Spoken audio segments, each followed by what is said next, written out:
Joseph Thompson, the group reporter for Group 4 for the gas turbine jet engine experimental results.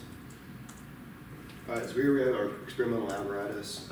There is temperature and pressure probes at 5 locations along it at the entrance and exit to the compressor, entering and exiting for the compressor, the turbine 1, the turbine 2, and we have voltage and current, and then generator RPM for the alternator. And you can see those, the temperature probe and the pedostatic tube for pressure, and that's the entering for the compressor. Just so for some background, we can see our TS diagrams and PV diagrams, and then this kind of shows just graphically where all of these things are located on those graphs. So we can see how these kind of flow. It's important to note that the compressor and the turbine are coupled together by a shaft. So whenever we have the N1 value is the both the compressor and turbine RPM, and then the N2 values that we'll see like on a chart later is for the turbine 2 and the alternator, and that are coupled together. All right, so this is our data gathered. We can see that for this kind of like 2.5 minute run of it, it's we get our compressor inlet and exiting for all of our, all the temperatures, all the pressures. We can see that the pressure drops off near the end. That's going to be noted later in our experimental results. And then we have engine speed, generator speed, and fuel flow versus time.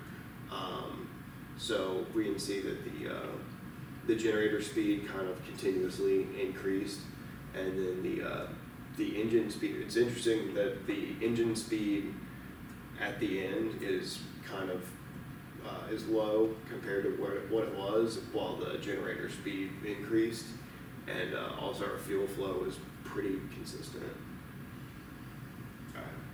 So the power generated is the voltage times the current times the square root of 3. The square root of 3 term is because it's 3-phase power. And so we can see that the voltage and the current really correspond to the power, and they stay, all the graphs look the same. Excitation voltage is the load is the voltage going into the alternator that makes it produce power. All right.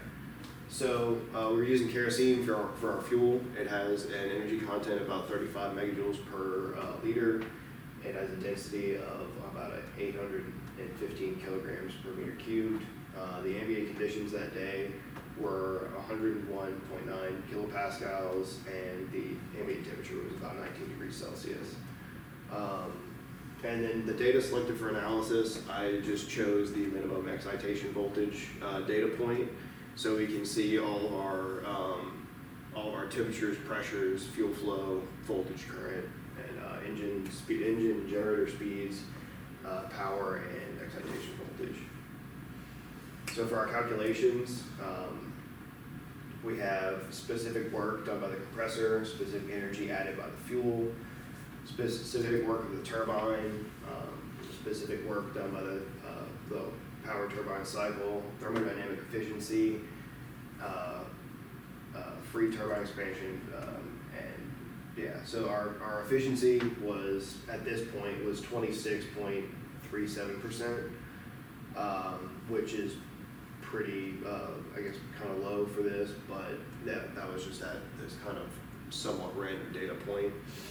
And then we can see that the work by the turbine is from 3 to 4 on the pressure diagram, so we have a drop in pressure at where that work is extracted.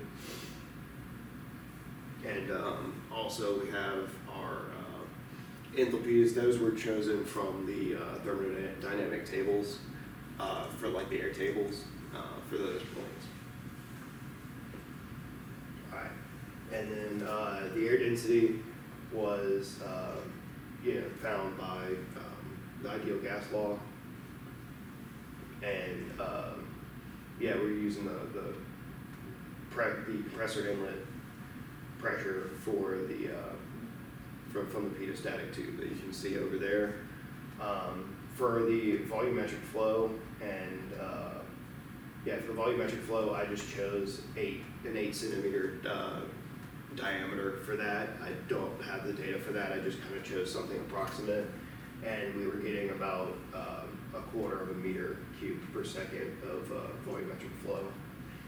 And from that, we found a mass flow rate of about 0.32 kilograms per second. And then the Mach number was about 0.15. And then the speed ratio is just the ratio between the compressor and turbine, and then the alternator in the second turbine. And then our specific fuel consumption was about 0.026 liters per watt hour. And then these are our conclusions.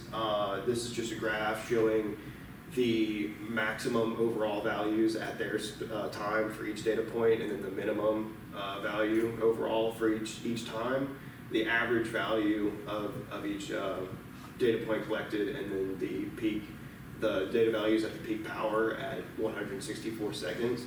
It's noted that it seemed to be that the peak power was generated at the minimum values of compressor exit and turbine 1 inlet, turbine 1 exit, and then turbine 2 exit. And it's also kind of strange that our fuel flow minimum was where we were producing the most power. So that needs to be kind of looked into more. And so we can see that the peak power was generated when we were making our peak voltage and peak current, and our generator speed was at its highest. So that is it.